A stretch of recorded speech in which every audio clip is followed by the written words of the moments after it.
Portions of this show are recorded. Strap in and be prepared. I see the potential of this team. Can I call for calm? Can we call for calm? I am. I'm not ready to be out on this team yet. Interesting guests. Kelly Graves, Mike Parker, Coach Mark Waskowski, Noah Eagle. Melissa Lombardi, Kenyon Barnard. Sharp opinions. I love playing to win and not playing not to lose. And some smiles. Justin is tearing the box open. This is perfect. So what is it? It's a dad joke button. Give me this. It's Danny Havel. Grandpa always said, if you want to get out of a hole, stop digging. Justin Grossweiner. Just getting a win, it's nice. You know, Yeah. you got to just enjoy the little things sometimes. Danny and Justin starts now on Fox Sports Eugene and Fox Sports Newport. I have a fear of speed bumps. I'm slowly getting over it.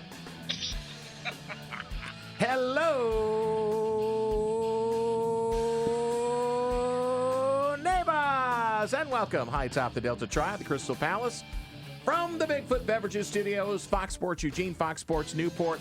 Welcome, friends, to a Hump Day program on the Danny and Justin radio program. You can follow us on Twitter and Blue Sky, Danny and Justin.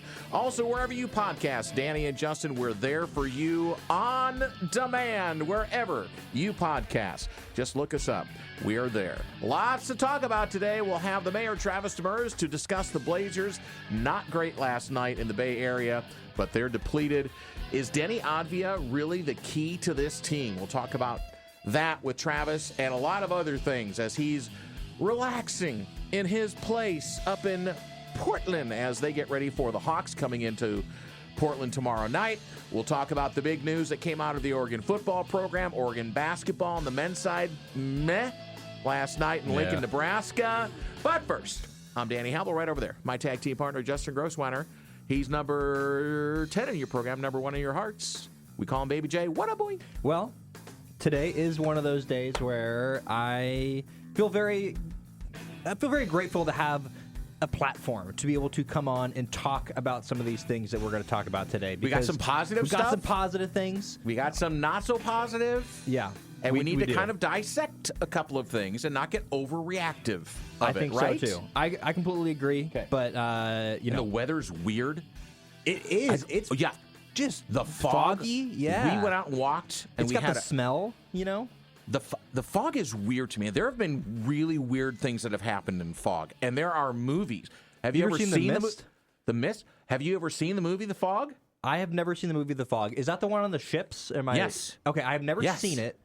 I don't know if I've heard the best reviews for it, but I was intrigued. No, most movies that are centered around fog are B movies or below. Have you seen The Mist? I have. Did you? What are your thoughts on The Mist? Because I don't think you probably liked it. It's a B movie at best. But I love those campy B movies.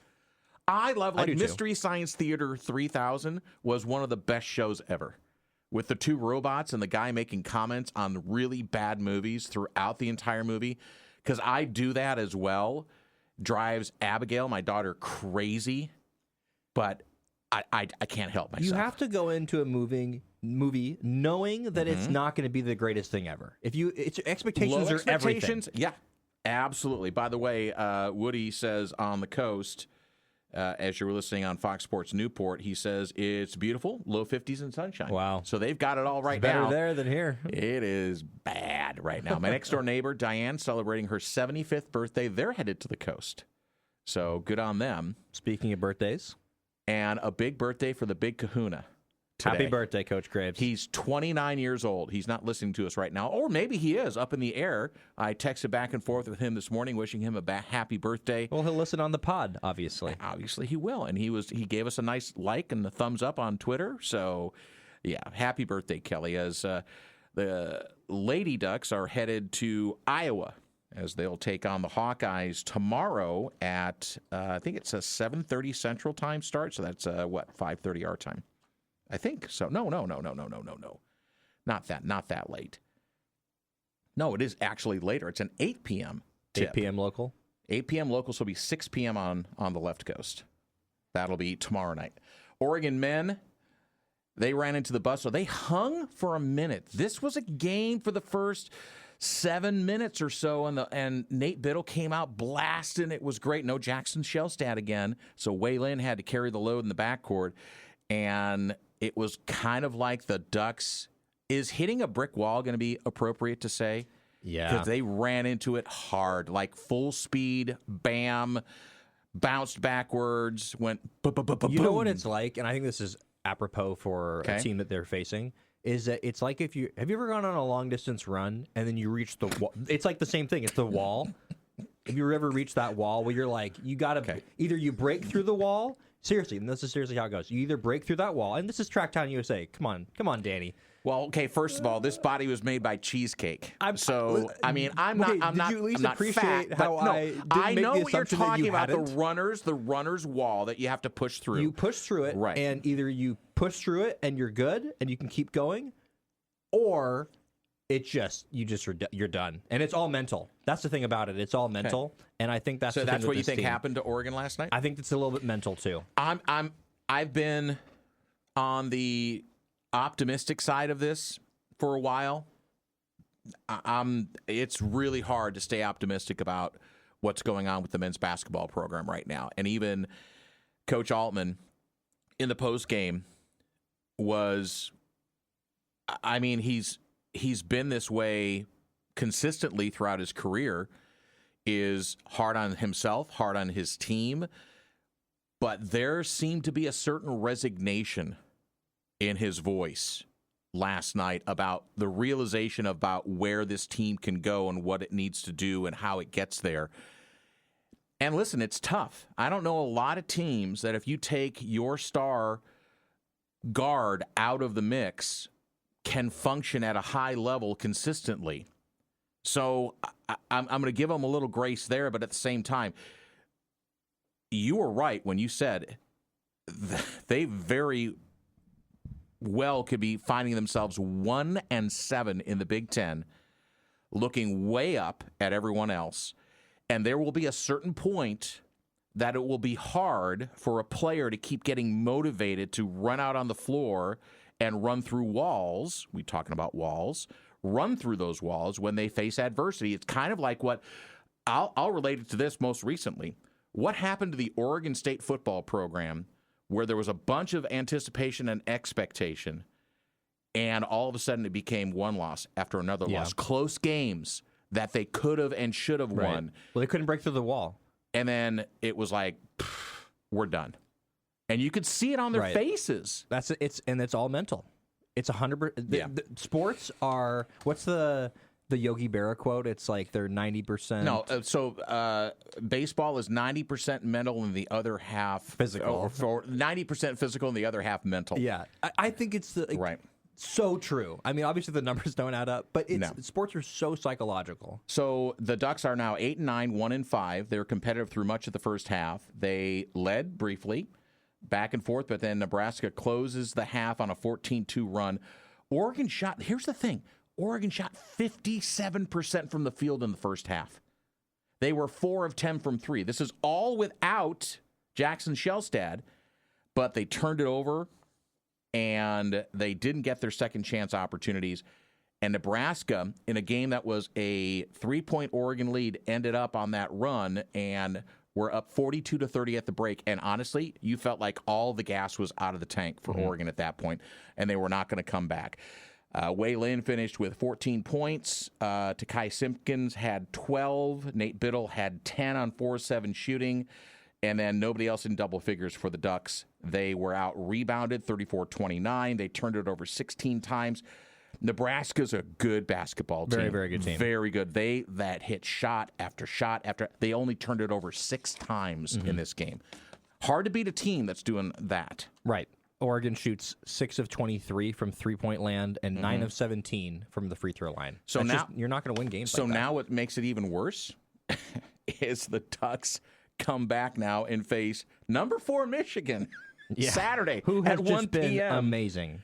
And then after that, it's Michigan State, albeit at home. So, I mean, listen, you got to defend the home floor. If you want to have the David Goliath narrative, here it is for you, for Dana Altman's team.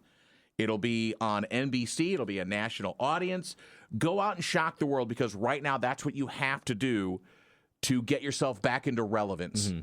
Because you're 1-5. Season's not over yet. Still a lot of season left to play. but you've backed yourself into a corner now. You have to start pulling upsets and getting these wins.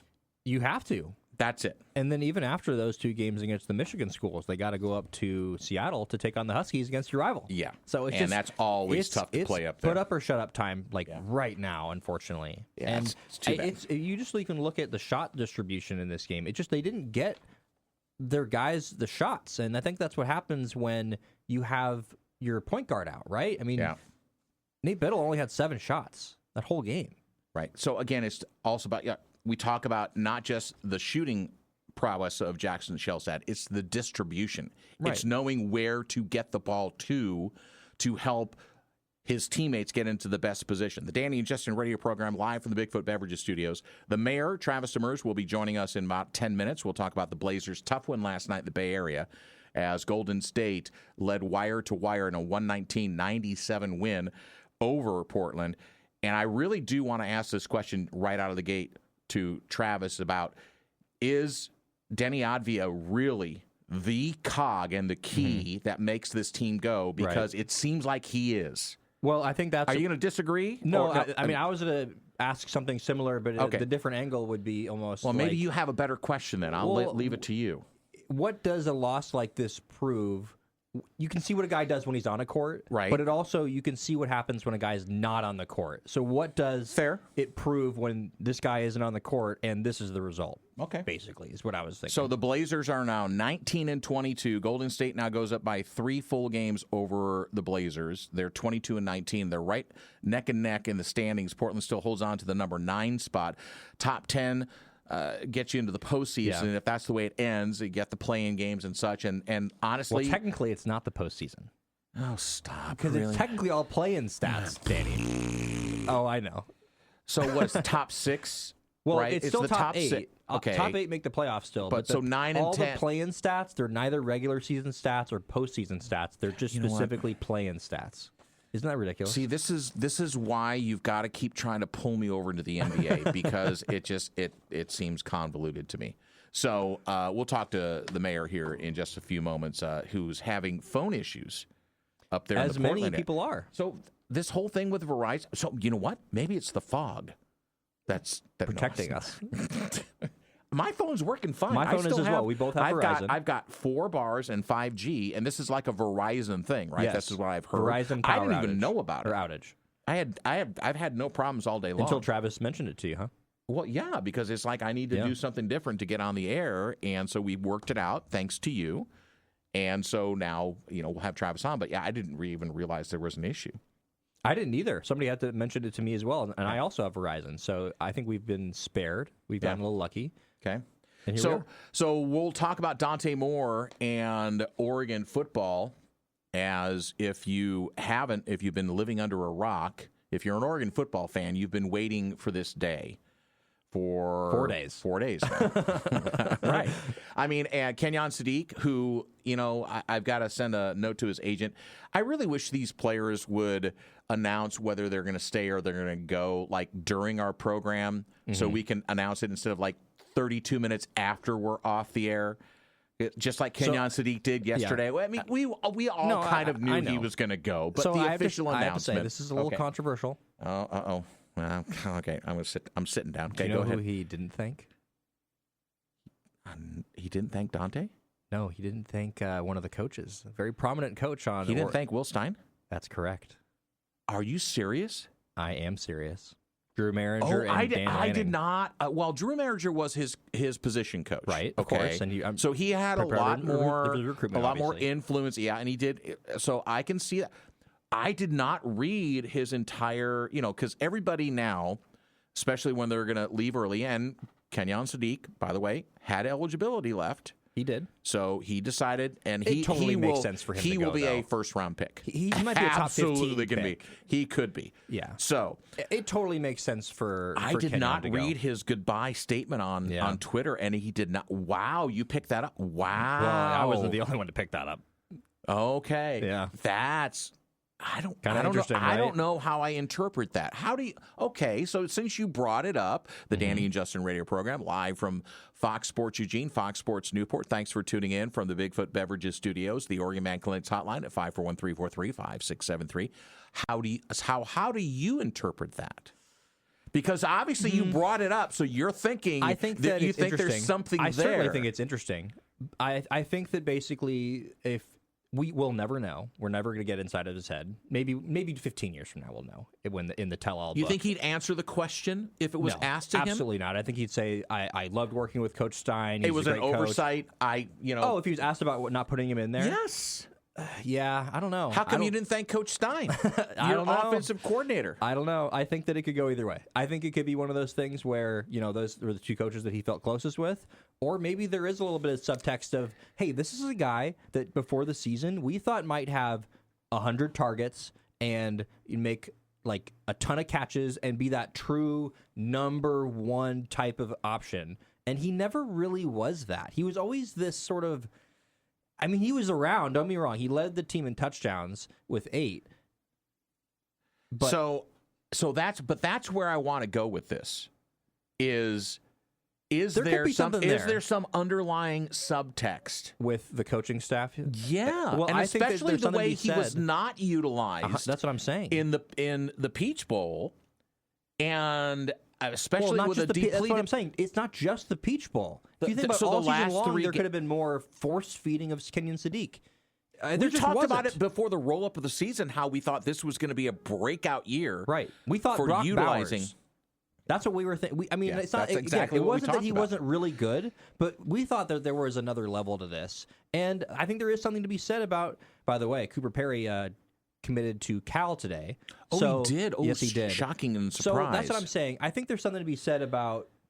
We can only read between the lines. Like, we're never going to get an answer, I don't think. And out by of the way, these guys. we're making supposition here. That's what I'm saying. We're reading between the lines, but I do think it's interesting. That is a big omission. I think these things are interesting. Because he thanked Coach Lanning. I'm asking you because I He didn't read. He thanked two coaches. He thanked Coach Lanning and Coach Maringer.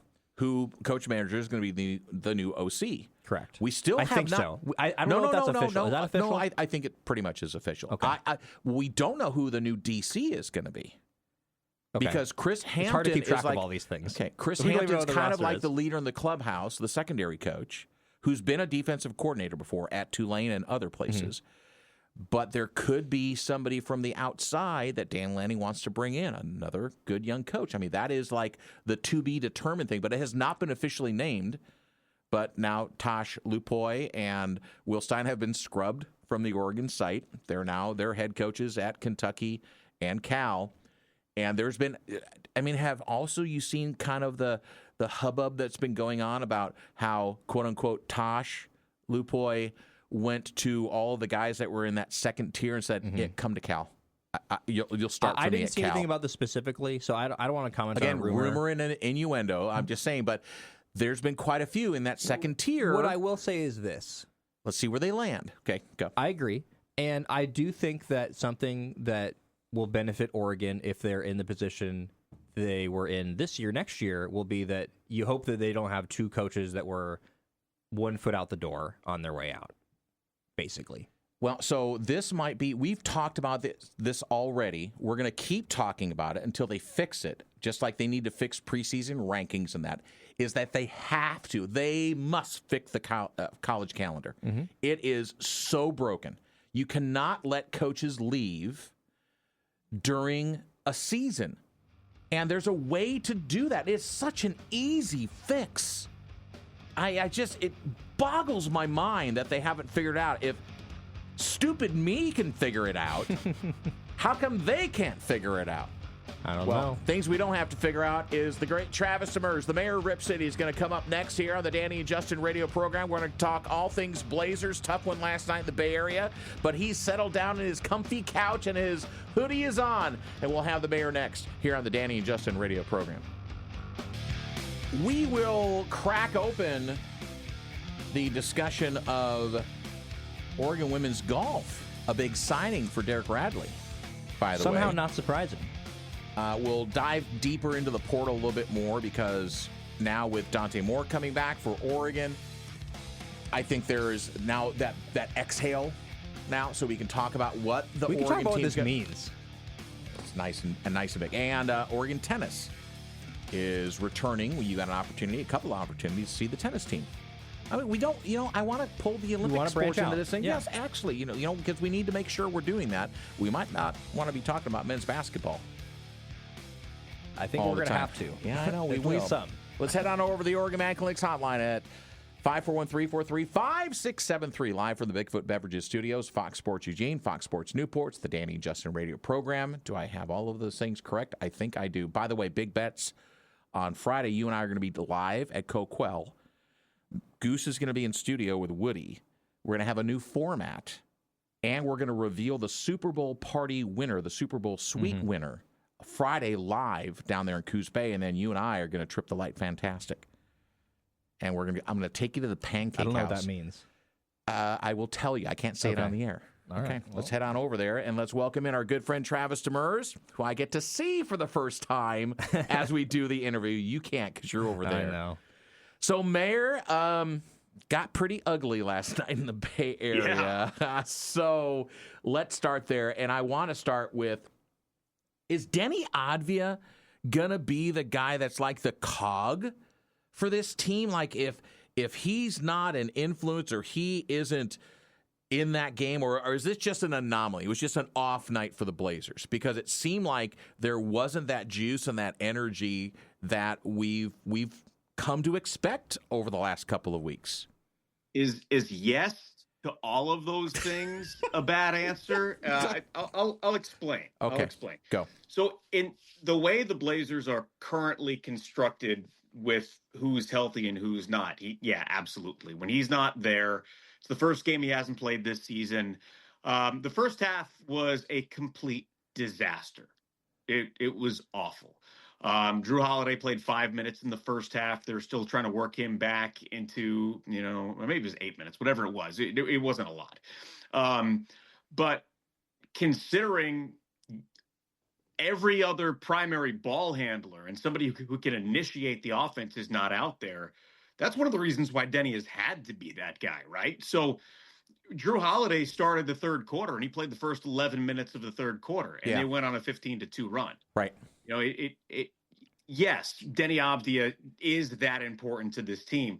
But also when you have somebody who is that important and you have not played with them that first time, there's going to be a massive adjustment, right? And then Drew Holiday settled things down in the third quarter.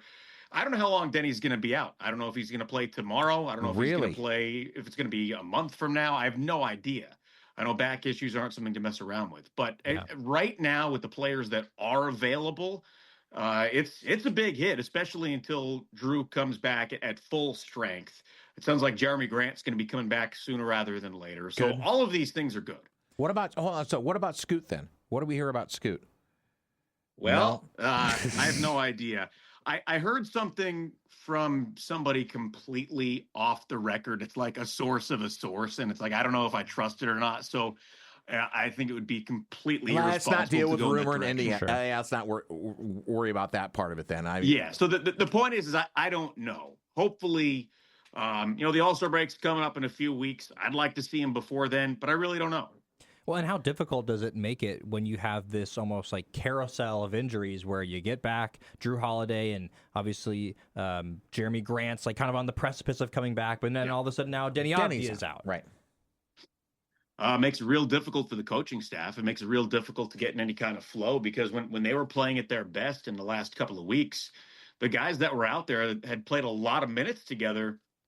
And there was some real continuity there. And that really makes a huge difference. And Michael Holton made the point that the team that Drew Holiday left is not the team that Drew Holiday is coming back to. Mm-hmm. Last night you had C.D. Sissoko and Caleb Love in the starting lineup, two-way guys. And then Javonte Cook played a career-high 13 minutes off the bench. Young Hansen played 13 minutes.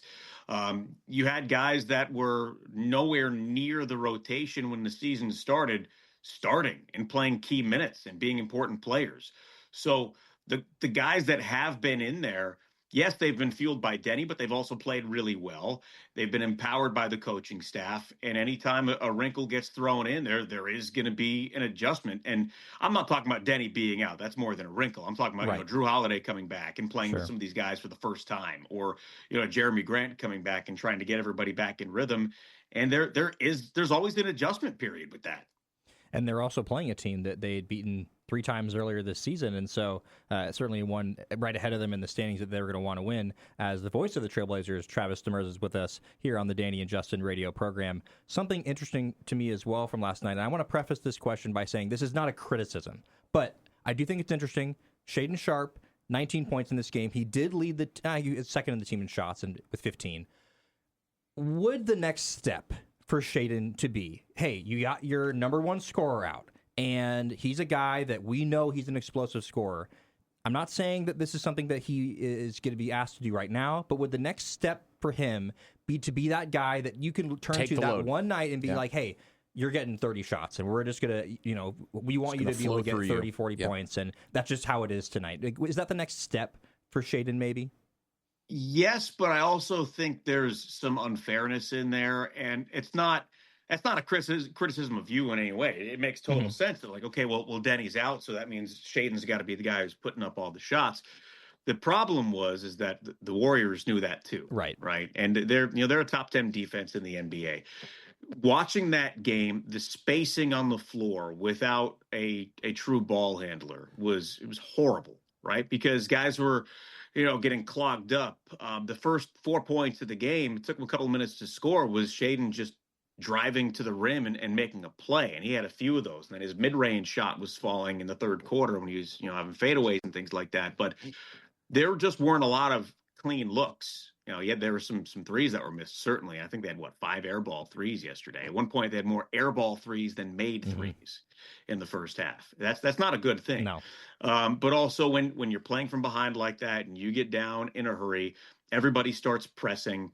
Everybody's making mistakes. And I thought Shaedon actually played really well in that game. But the Warriors cut off opportunities for him. And yes, he did only, 15 shots? 15. But he also didn't play, the last 8 minutes of the fourth quarter, when they took, the key players out. So I do hear everything that you're saying and talking about that next step. Yes. But if you look at the guys that really excel, the MVP candidates, and you say, well, a guy's got to be on a great team to be an MVP candidate.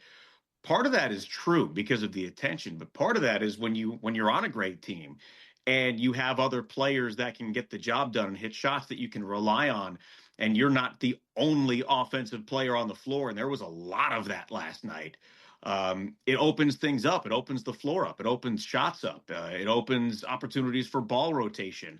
All of those things create more opportunities for guys like Shai Gilgeous-Alexander or Jokic or whoever it might be. Having those players around you help create the opportunities.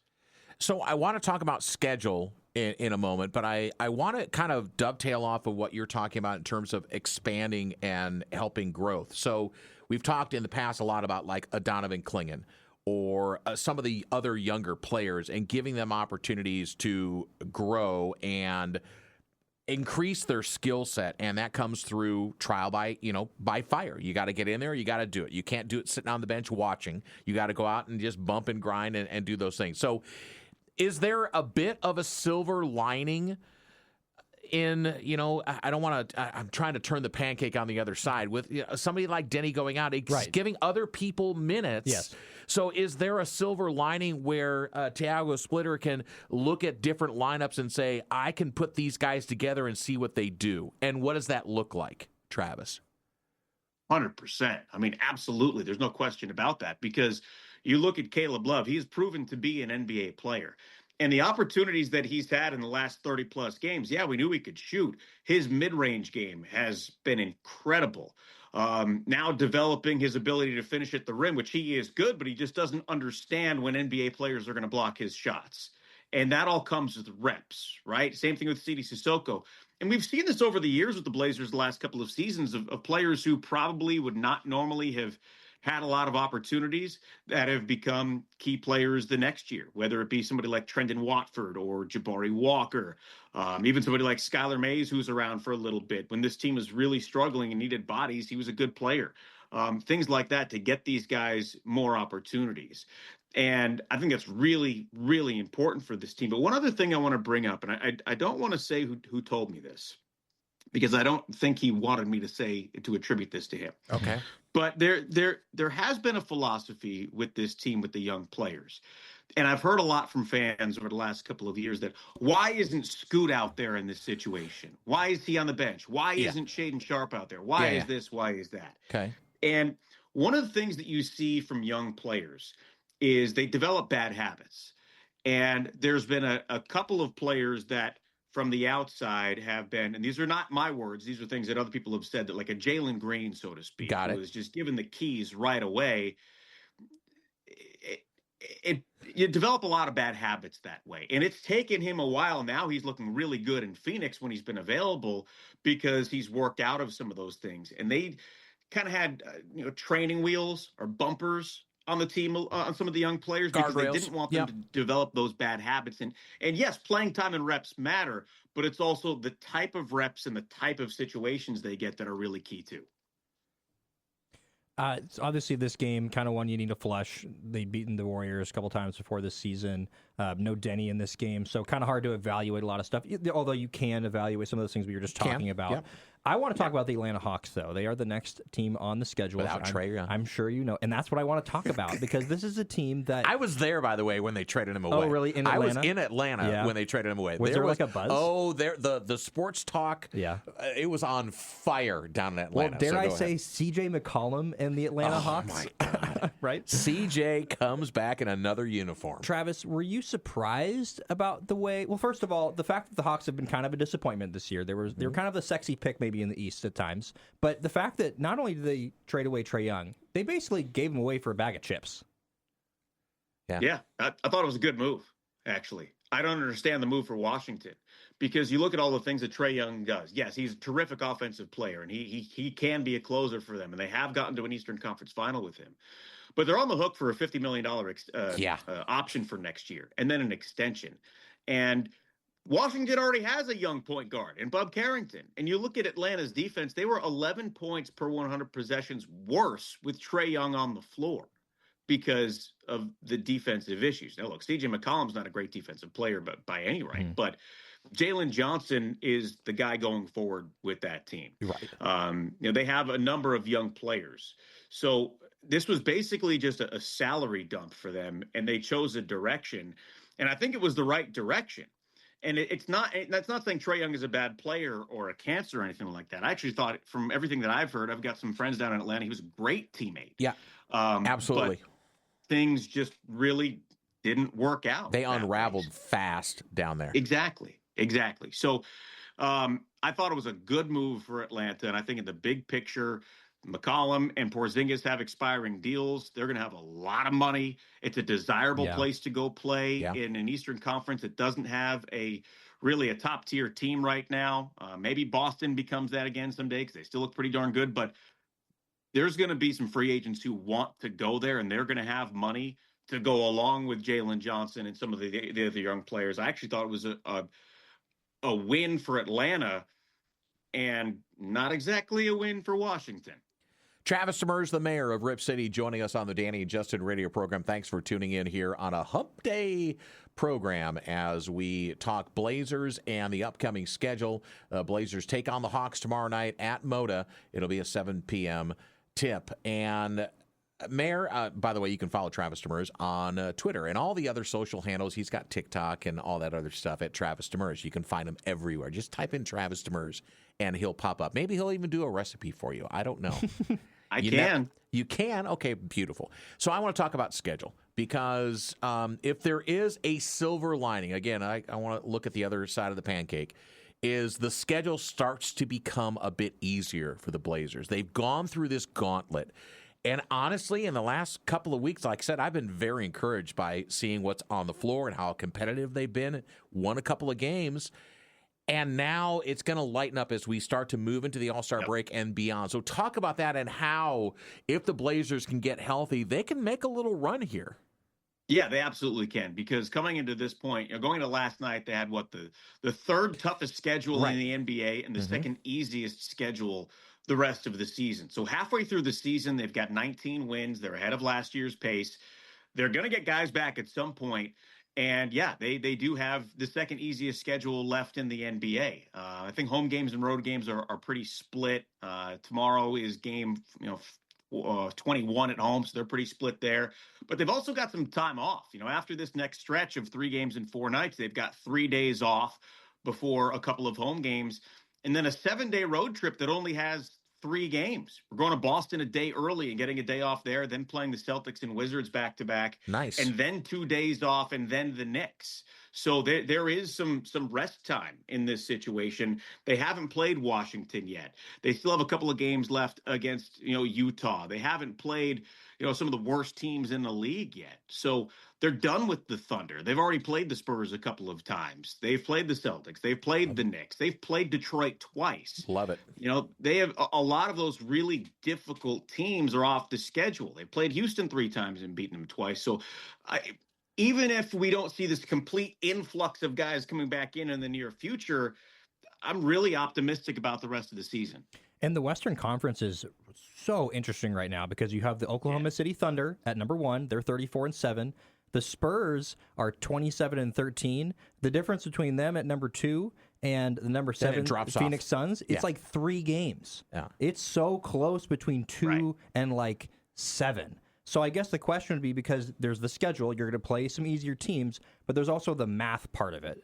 Do you think the Blazers have enough opportunity to? I don't know if they're going to get to obviously 2 or 3 or anything like that, but climb to enter 8? that sort of range that there's all these other teams at. I think 8 is probably the ceiling, because to your point, 2 and 7 are pretty tight. Yeah, and then there's a bit of a drop off to Golden State at 9, and you've got Golden State and the Blazers and Memphis and Dallas and Utah, and a couple of those teams are going to fall out of the mix. Honestly, I'd be surprised at this point if they're not in the play-in. But I think 7 is probably 8 is probably because you can put Phoenix in that group 2 through 7, right? And then Houston has dropped back into that area too. I think 8 is probably best case scenario. So where do you want to see the Blazers All-Star break record-wise? Where do you think that position puts them in a spot where it's okay, with looking ahead to the schedule, because you're not a coach, so you just go, that's a win, that's a loss, that's a win, you can do that. The coaches aren't going to do that. So where do you want to see the Blazers All-Star break record-wise? Within a game or 2 of 500 either way. There you go. Okay. Either a game under, a game over, 500, even 2 games under. I mean, you think about what they have done. They were 500 when Drew Holiday went out of the lineup. With him out for almost 30 games, they were 1 game under 500 without a point guard. Yeah. So with a really tough schedule. So I think by the All-Star break in the next few weeks, the trade deadline is February 5th, right around 500, I think sets you up for a good stretch run. Does Joe Cronin make any moves at the trade deadline? Because we've talked about this going back before the draft of staying pat and knowing what I like. Not a lot of in-season moves. I mean, is there anything that can seismically move this team? This year, no. I mean, is there? Yeah, sure, but I don't think they do it. I think making any move for this season is a mistake, and I don't think they will. They're not going to make a move just for this year. Right, you're not sell out, because sell out for what, the 6, 7? And why would you do that? If I could comment on it as well, you're also having a team that just has so many injuries that you just don't know what you're getting out of the rest of the season. How that mixes in, the chemistry, all of that on the floor. Yeah, right? Totally. And if there's somebody out there who's a young player that has a lot of upside that, they can get, they're going to make that move, right? They're always looking to make the team better. As their draft pick, they're going to have to do something with the 2-way contract guys, one way or the other. And if they do make a move and elevate those guys to full-time contracts, then they're going to have a couple more 2-way spots that they need to fill. So there are going to be some changes one way or another. I just don't think, to your point, they're not selling out for this year. It's not happening. All right, the great mayor of Rip City. It's Travis Demers, who joins us every week to talk Blazers. You can listen to him tomorrow night as the Hawks come into town right here on Fox Sports Eugene. Mayor, thanks for tuning in with us and hanging out for a minute. Well, guys, thanks for having me. It was very nice to see your smiling, shining faces today. Okay. Well, thank you for that. I appreciate it. So, by the way, as we go to break, have you been able to consume any of the other shows I gave you, like Black Doves or anything like that? Or are you still... Not yet. They're Okay. on the list. Okay. I watched Friends and Neighbors. Yeah. Which, John have you seen Hamm. that? Yeah. Yep. Yeah. Loved it. Yeah. And now that Landman is over, I'm watching season 2 of Landman. Okay, well, there's one more episode, though. Right. By the time By that you I get there, to that, it'll be there. Yeah. All right. Exactly. Okay, we'll be able to talk about that. The great mayor of Rip City, Travis Demers. When Justin and I come back, we'll put a little bit more of a cap on the transfer portal, who's not going to the draft, and also a big signing for Oregon women's golf. We come back on the Danny and Justin radio program. So Friday, big show. Goose will be here in studio with Woody. Justin and I will be live. Are you excited? I am excited. We're gonna be live. It's a road trip. It's like who's the guys with the White Castle? Kumar and Harold and Kumar. Harold and Kumar. We're gonna be Harold and Kumar in Coos Bay at Cokewell Casino with Brian and Sean. We are gonna revive Big Bets for this week, and then now moving all the way through March Madness. We're gonna have a different format for Big Bets. Okay, It's gonna be basketball. We will probably have the national championship game involved in this. We have to for college football.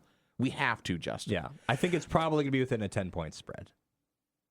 Have you seen the touchdown spread, line? sorry. Have we I seen have the not line? seen the line. I haven't even seen. Can you look it up I'll while look I'm it up talking? right now. So we're going to have that. We're also, and the biggest thing on Friday during the program, you don't want to miss it, especially those who played with us.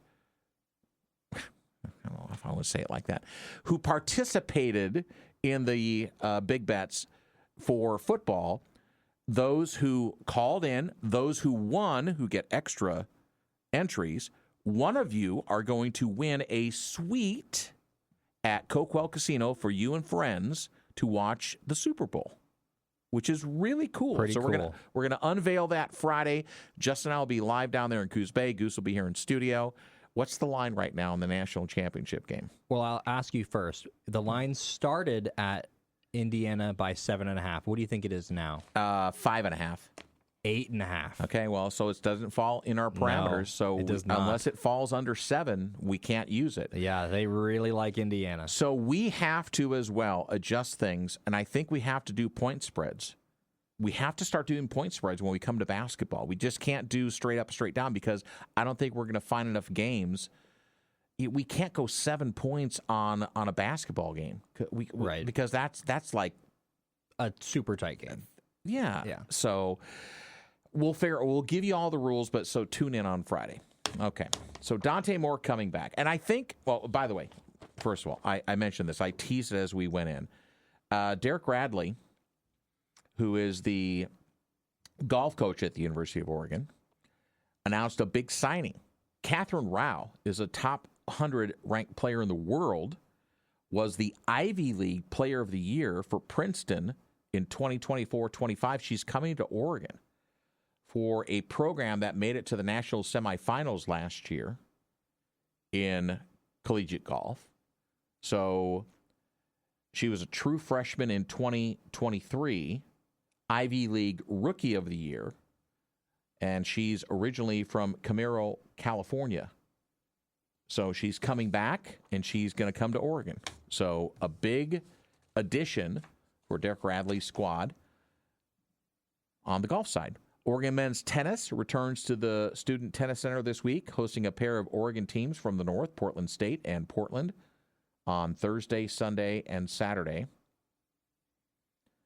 It's Portland State on Thursday, Portland on Saturday, Portland State again on Sunday.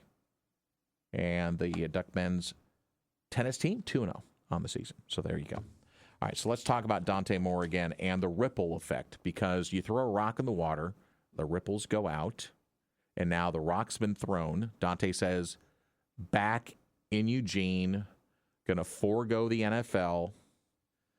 And so now, with Kenyon Sadiq going, we know Jamari Johnson's coming back in the tight end room. You've got Andrew Golish, another tight end coming back. Huh? Golish? I said Golish. Olesh. Oh, pardon. Oh, I No said G. No, okay. Sorry. Olish. Yes. Thank you for correcting me. No problem. And The also, you're tight going to end- have Kendra Harrison. Let's not forget the 6'7", Yes. 5-star. I don't know how we forgot about him talking about the other day. How are we just like I know. overlooking that? Right? I know. The tight end room is stacked. The running back room is stacked. You got De'Aaron Hill. You got Jordan Davidson coming back from the injury. He's going to be fine.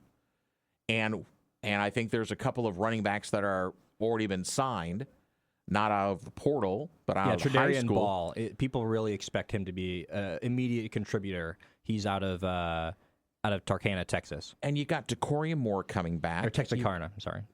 You've got De'Corian Moore coming back to Right. lead the wide receiver room. I mean, there is a field of plenty on the offensive side. I guess the thing that I would like to kind of peel away, Baby J, is where does Oregon go next now?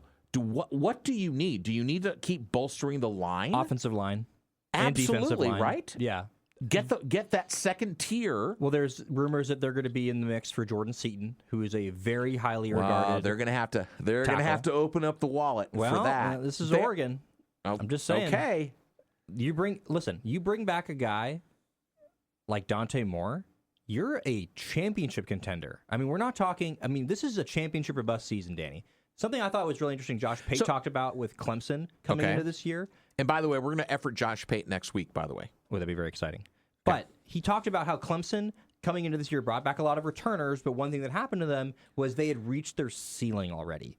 If Oregon has, in quote unquote, reached their ceiling with what this team is right now, which I don't think is the case, then they already were in the semifinals. I mean, this is a team that you're bringing back major contributors from. You're going to maybe bring back Evan Stewart. There's rumors that he might come back too. You said 3 majors there, by the way. I know, because I feel so strongly. I already was saying all season long that, this team was really good, but man, I think next year's team, the rosters, the stars are kind of aligning. And that was before the news of Dante Moore coming back. I thought he was going to be gone, and I still thought this roster was in position to be a contender next season because of the way that everything's coming together.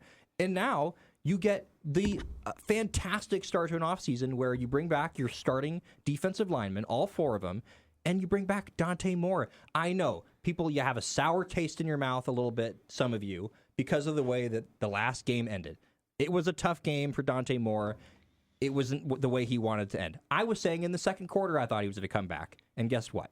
Here he is. He wants to finish things off in his career on a high note. He's willing to do things a little bit differently than other guys. We don't see people doing this, Danny. We don't see people coming back like this. I agree. So who's not on the schedule next year for Oregon, by the way? Penn State. Who else is not on the schedule? Indiana. Okay. Oregon has Boise State. So it's a tougher schedule. Oregon starts the year a little bit later, though. They don't start it in the 0 week. They start September the 5th. I was looking at their schedule. It's interesting. Against Boise State. Then they're on the road at Boone Pickens Stadium in Stillwater. Tough place to play, but I think Oklahoma State's probably 2 or 3 years away from getting back to relevance. So I think that's a win. Then you come back home, take on Portland State, and then you're at Illinois. That one, to me, you circle that one on the calendar as the first big litmus test for Oregon. Okay. Well, the biggest criticism coming into this year, or ending the year for Oregon, was the fact they didn't play anybody, quote unquote. I'm looking at 5 teams on their schedule next year that should be ranked. So Michigan, Nebraska, Northwestern is going to be tricky. They're definitely better. They're coming to Eugene, though. But they come to Eugene. Right. UCLA, new head coach. Washington, always going to be a rivalry. And then you finish up the regular season against Ohio State on the road, and then at USC. Tough. I'm just saying, tough. 2 road games, TBAs. So we don't know the dates, if there's going to be a bye in between those, if there's going to be a bye in between Washington and Ohio State, which I think they're probably going to put a bye there. Right. I almost can guarantee you they're going to put a bye there. But I don't know. Finishing off at Ohio State and great. USC, and I actually don't mind having Ohio State late in the season. No, I don't either. I think this is a great schedule for them. They're going to be favored in almost every one of these games, but it's going to be enough for a resume where they can lose one or two of them. All right, we're behind. Way behind. A joke! We got it. I got fired from the bank today. I got it. A woman asked me to check her balance, so I pushed her. Dad jokes! Why'd the broom decide to go to bed? It was very sweepy. Okay. Put a smiley face someone else's. They deserve it. So do you. God bless. Thanks for tuning in to the little radio program. We'll be back tomorrow for a weekend eve. For Baby J, I'm Danny. God bless. Be well. Put a smiley face someone else's. I think I already said that. Peace.